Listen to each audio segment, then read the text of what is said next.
கடுகு போட்டாச்சு. வெங்காயம் போட்டுருவோம். 2 வெங்காயம், மீடியம் சைஸ் வெங்காயம்.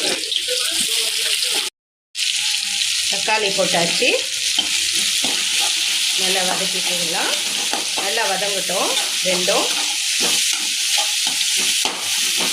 ரெண்டும் நல்லா வதங்கிடுச்சு. வெங்காயம் ஃபஸ்ட்டு நல்லா வதக்கிட்டோம். அப்புறம் தக்காளி போட்டு இப்போ ரெண்டுமே ஒன்றா நல்லா வதங்கி போயிடுச்சு.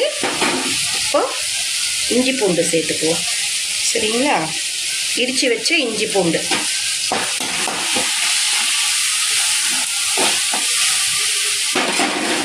மறுபடியும் மூடி வச்சிடலாம். சிம்மில் கொஞ்சம் ஆஃப் சிம்மில் வச்சுங்க. பாருங்கள், கத்திரிக்காய், முள்ளங்கி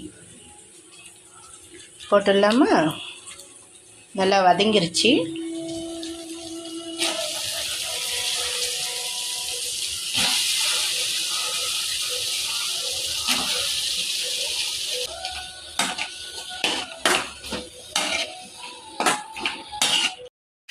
காரம் உங்களுக்கு தேவையான அளவுக்கு போட்டுக்கோங்க.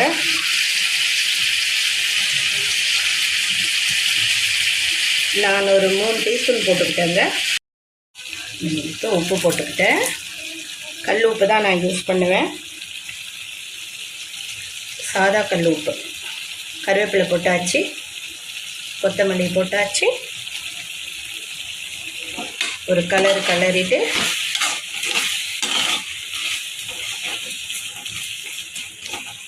ஒரு டம்ளர் தண்ணியை ஊற்றி நல்லா மூடி போட்டு வச்சிடணும். சின்ன டம்ளர் தண்ணி 100 ml நான் ஊற்றியிருக்கேன். சரிங்களா?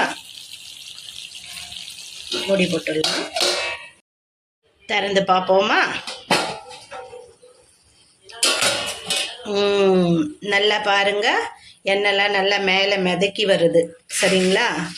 ஒரு கலரிடலாம். காயும் நல்லா வெந்துருச்சு. சரிங்களா?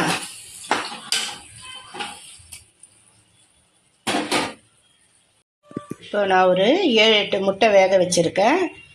இந்த முட்டையை அந்த தொக்கில் போட்டுடலாம். சரிங்களா?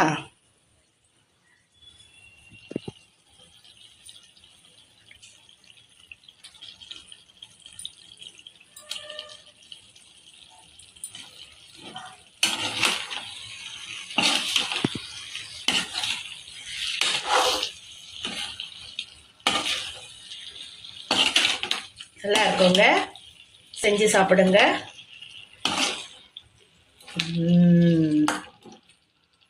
நல்லா இருக்கு. இது ரசத்துக்கு, சாம்பாருக்கு நல்லா இருக்கும். சரிங்களா? அவ்வளவுதான். ஒரு நிமிஷம் பொறுத்து ஆஃப் பண்ணிடலாம். சரிங்களா? மூடி போட்டுடலாம். இப்போது